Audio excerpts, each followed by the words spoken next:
Good morning, students. So now let us start with your first poem, From Homecoming by R. Parthasarthi. So let us know something about the poet first. Just read along with me from your book, English at Work, and this is on page number 7, a brief introduction of the poet.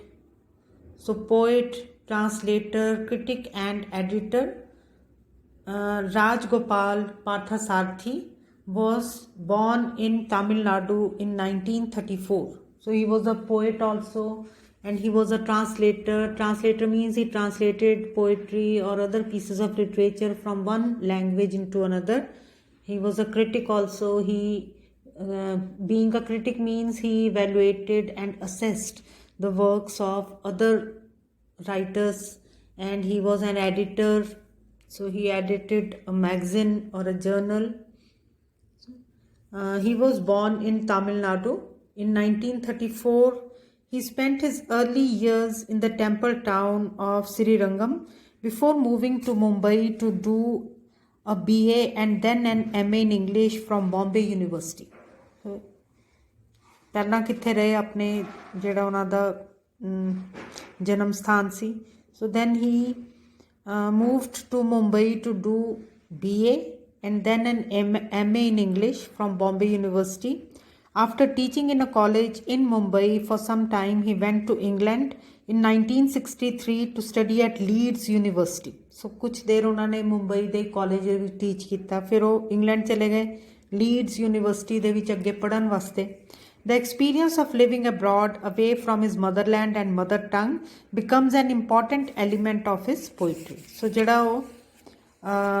ਜਿਹੜਾ ਉਹਨਾਂ ਦਾ ਤਜਰਬਾ ਸੀ ਬਾਹਰ ਆਪਣੇ ਮੁਲਕ ਤੋਂ ਬਾਹਰ ਰਹਿਣ ਦਾ, ਇਹ ਕੀ ਬਣ ਗਿਆ, ਇੱਕ ਉਹਨਾਂ ਦੀ ਪੋਇਟਰੀ ਦਾ ਇੱਕ ਇੰਪੋਰਟੈਂਟ ਹਿੱਸਾ ਬਣ ਗਿਆ, ਇੱਕ ਅਹਿਮ ਹਿੱਸਾ ਬਣ ਗਿਆ. ਸੋ ਨਾਓ ਨੈਕਸਟ ਦੇਖੋ Parthasarthi's So Parthasarthi's major publication, Rough Passage, was published in 1977. So ਸਭ ਤੋਂ ਜ਼ਿਆਦਾ ਇਹਨਾਂ ਦੀ ਜਿਹੜੀ, now we are on page number 8. So ਜਿਹੜੀ ਸਭ ਤੋਂ ਜ਼ਿਆਦਾ ਇਹਨਾਂ ਦਾ ਪ੍ਰਸਿੱਧ ਹੋਇਆ ਕੰਮ, ਉਹਦਾ ਨਾਮ ਕੀ ਸੀ, Rough Passage. Okay, so it was published in 1977 and then again in 1980. ਫਿਰ ਇਸ ਤੋਂ ਇਲਾਵਾ he also edited an influential collection of poems. ਸੋ ਹੋਰ ਇਹਨਾਂ ਨੇ ਪੋਇਟਰੀ ਲਿਖੀ. ਸੋ ਤੁਸੀਂ ਕੀ ਯਾਦ ਰੱਖਣਾ ਕਿ ਰਫ ਪੈਸੇਜ ਜਿਹੜਾ ਸੀਗਾ ਇਹਨਾਂ ਦਾ, ਇਟ ਵਾਜ਼ ਜਿਹੜੇ ਇਹਨਾਂ ਦੀ ਮੇਜਰ ਪਬਲੀਕੇਸ਼ਨ ਸੀ. So he is now professor of English and Asian studies at Skidmore college, Saratoga Springs, ਨਿਊਯਾਰਕ, USA. So Parthasarathy is now professor of English. ਕਿੱਥੇ ਹੈਗੇ ਹੁਣ, ਅਮਰੀਕਾ ਵਿੱਚ ਹੈਗੇ. ਸੋ ਹੁਣ ਦੇਖੋ ਨਾਓ something about this poem From Homecoming. ਠੀਕ ਹੈ, ਹੁਣ ਇਹਨੂੰ ਦੇਖੋ ਧਿਆਨ ਦੇ ਨਾਲ ਕਿ From Homecoming ਕਿਹਦੇ ਚੋਂ ਲਈ ਗਈ ਹੈ. ਇਹਨਾਂ ਦੀ ਜਿਹੜੀ ਲੰਬੀ ਪੋਇਮ ਸੀ ਰਫ ਪੈਸੇਜ. ਤੇ ਸੋ ਹੁਣ ਸਿਰਫ ਆਪਾਂ ਇੰਨਾ ਹੀ ਦੇਖਾਂਗੇ ਕਿ ਫਸਟ ਪੈਰਾ ਦੇਖੋ ਅਬਾਊਟ ਦ ਪੋਇਮ. ਸੋ ਇਹਨਾਂ ਦੀ ਜਿਹੜੀ ਲੌਂਗ ਪੋਇਮ ਹੈ ਰਫ ਪੈਸੇਜ, ਉਹਦੇ ਚੋਂ ਹੀ ਇਹ ਹਿੱਸਾ ਲਿਆ ਗਿਆ ਜਿਹੜਾ ਆਪਾਂ ਪੜ੍ਹਨਾ ਹੈ, ਫਰੋਮ ਹੋਮ ਕਮਿੰਗ. ਠੀਕ. So his long poem Rough Passage, from which the present extract is taken, is divided into 3 parts: exile, trial and homecoming, each of which is again divided into several sections. So ਆਪਾਂ ਕਿਹੜਾ ਪੜ੍ਹਨਾ ਹੈ, ਆਪਾਂ last ਪੜ੍ਹਨਾ ਹੈਗਾ home coming. ਸੋ ਇਹਨਾਂ ਨੇ ਜਿਹੜੀ ਲੰਬੀ ਪੋਇਮ ਲਿਖੀ ਸੀ ਰਫ ਪੈਸੇਜ, ਉਹਦੇ ਵਿੱਚ ਇਹਨਾਂ ਨੇ ਉਹਦੇ ਪਹਿਲੇ ਭਾਗ ਦੇ ਵਿੱਚ ਕਾਹਦਾ ਵਰਣਨ ਕੀਤਾ ਸੀ, ਐਗਜ਼ਾਈਲ. ਐਗਜ਼ਾਈਲ ਦਾ ਮਤਲਬ ਹੀ ਕੀ ਹੁੰਦਾ, ਦੇਸ਼ ਨਿਕਾਲਾ. So he must have written about his going away from his country. Exile. Trial ਦਾ ਮਤਲਬ ਕੀ ਹੁੰਦਾ ਹੈ, ਔਖਾ ਟਾਈਮ, ਟ੍ਰਾਇਲ. ਕਲੀਅਰ. ਉੱਥੇ ਜਾ ਕੇ naturally he had to, in a foreign country, he must have faced a lot many difficulties. So it was a period of trial. मतलब ਇਹਨਾਂ ਦੀ ਜਿਹੜੀ ਉਹ poem ਹੈ rough passage, it is divided into 3 parts. ਕਿਹੜੀ ਹੈਗੀ ਹੈ ਐਗਜ਼ਾਈਲ, ਜਿਹਦੇ ਵਿੱਚ ਕਿ ਇਹਨਾਂ ਨੇ ਆਪਣੇ ਦੇਸ਼ ਤੋਂ ਜਾਣ ਬਾਰੇ ਲਿਖਿਆ ਕਿ ਮੈਂ ਇੱਥੋਂ ਦੀ ਗਿਆ ਸੀ, ਕਿੱਦਾਂ ਜਿੱਦਾਂ ਮੈਨੂੰ ਕਿੱਦਾਂ ਦੀ ਫੀਲਿੰਗ ਹੋਈ ਹੋਊਗੀ ਦੇਸ਼ ਨਿਕਾਲੇ ਵਾਲੀ। ਔਰ ਅਗਲੇ ਪੋਰਸ਼ਨ ਦੇ ਵਿੱਚ ਉਹਨਾਂ ਨੇ ਕੀ ਦੱਸਿਆ, ਟਰਾਇਲ, ਕਿ ਬਾਹਰ ਜਾ ਕੇ ਮੈਨੂੰ ਕਿੰਨੇ ਔਖੇ ਤਜਰਬਿਆਂ ਚੋਂ ਨਿਕਲਣਾ ਪਿਆ। And home coming. ਔਰ ਲਾਸਟ ਜਿਹੜਾ ਰਫ ਪੈਸੇਜ ਦਾ ਪੋਰਸ਼ਨ ਹੈ, 3 ਪਾਰਟਸ ਹੈ ਨਾ, ਲਾਸਟ ਹੈਗਾ ਹੋਮ ਕਮਿੰਗ ਜਿਹੜਾ ਆਪਾਂ ਪੜ੍ਹਨਾ ਹੈ।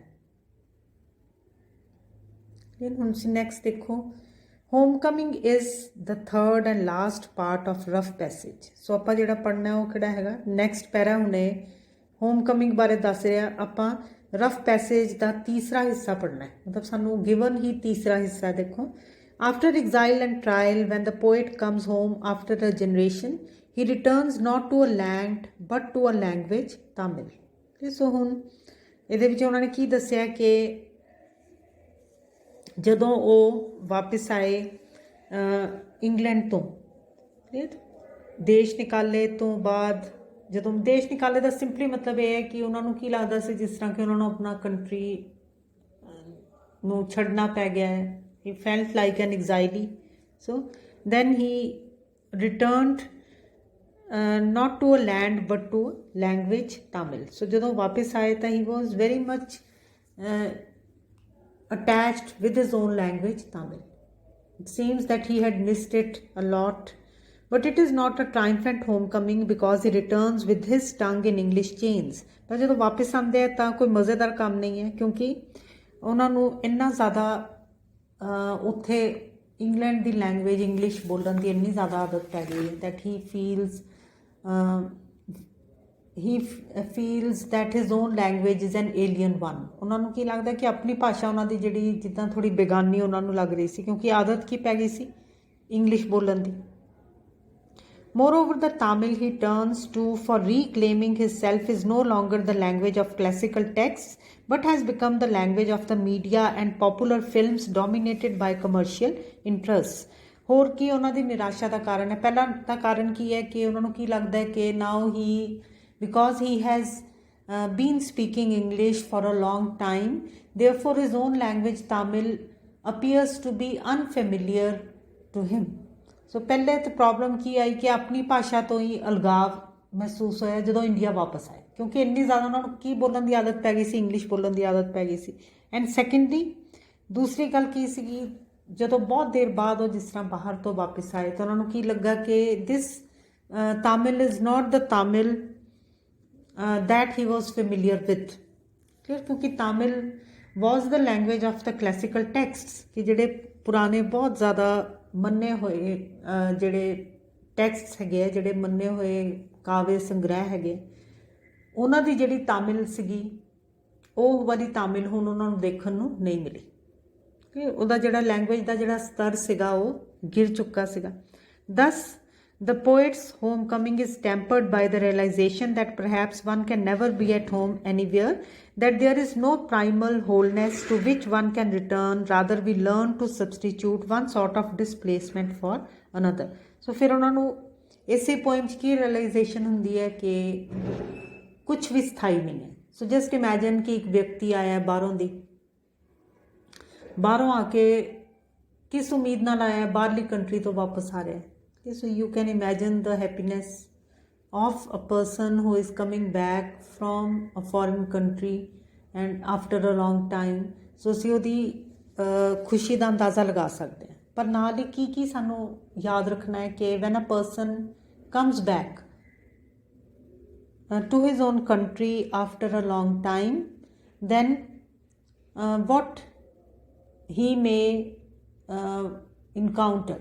ਸੋ ਥੋੜ੍ਹਾ ਜਿਹਾ ਸੋਚ ਕੇ ਦੇਖੋ, ਕੀ ਇਮੈਜਿਨ ਕਰੋ ਕਿ ਇੱਕ ਵਿਅਕਤੀ ਬਹੁਤ ਦੇਰ ਬਾਅਦ ਬਾਹਰੋਂ ਆ ਰਿਹਾ। ਸੋ ਇੱਕ ਤਾਂ ਉਹ ਪਹਿਲਾਂ ਤਾਂ ਖੁਸ਼ ਹੋਏਗਾ, ਆਪਣੀ ਕੰਟਰੀ 'ਚ ਵਾਪਸ ਆ ਰਿਹਾ, ਆਪਣੇ ਘਰ ਨੂੰ ਦੁਬਾਰਾ ਦੇਖੂਗਾ।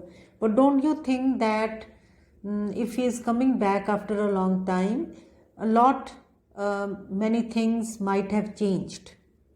ਸੋ ਤੁਹਾਨੂੰ ਜੇ ਸੋਚ ਕੇ ਦੇਖੋਗੇ ਤਾਂ ਹੁਣ ਤਾਂ ਇੰਨੀ ਰੈਪਿਡ ਚੇਂਜ ਹੈ ਕਿ ਕੁਛ ਦੇਰ ਬਾਅਦ ਹੀ ਤੁਸੀਂ ਵਾਪਸ ਆਉਂਦੇ ਹੋ ਤਾਂ ਜਿਹੜੀ ਥਿੰਗਸ ਹੈਵ ਚੇਂਜਡ। ਸੋ ਹੁਣ ਜਿਹੜਾ ਬਦਲਾਵ ਹੈ, ਇਹ ਬਦਲਾਵ ਉਹਦੇ ਵਾਸਤੇ ਸ਼ੌਕਿੰਗ ਹੈਗਾ, ਕਿਉਂਕਿ we do not like change. For example ਜਿਸ ਤਰ੍ਹਾਂ ਦਾ ਵੀ ਤੁਸੀਂ ਆਪ ਯਾਦ ਕਰਕੇ ਦੇਖੋ, ਕੋਈ ਤੁਹਾਡਾ ਸਪੋਜ਼ ਕੋਈ ਪੁਰਾਣਾ ਕੋਈ ਘਰ ਹੈਗਾ, ਕੋਈ ਨਾਨਕਿਆਂ ਦਾ ਘਰ ਹੈ, ਕੋਈ ਤੁਸੀਂ ਕਿਤੇ ਦਾਦਾ ਦਾਦੀ ਦਾ ਘਰ ਹੈ, ਉਹ ਤੁਹਾਨੂੰ ਉਹੀ ਭਾਵੇਂ ਉਹ ਕਿੰਨਾ ਮਰਜ਼ੀ ਅਨਕੰਫਰਟੇਬਲ ਇਨਕਨਵੀਨੀਅੰਟ ਹੋਵੇ, even then you love that place only.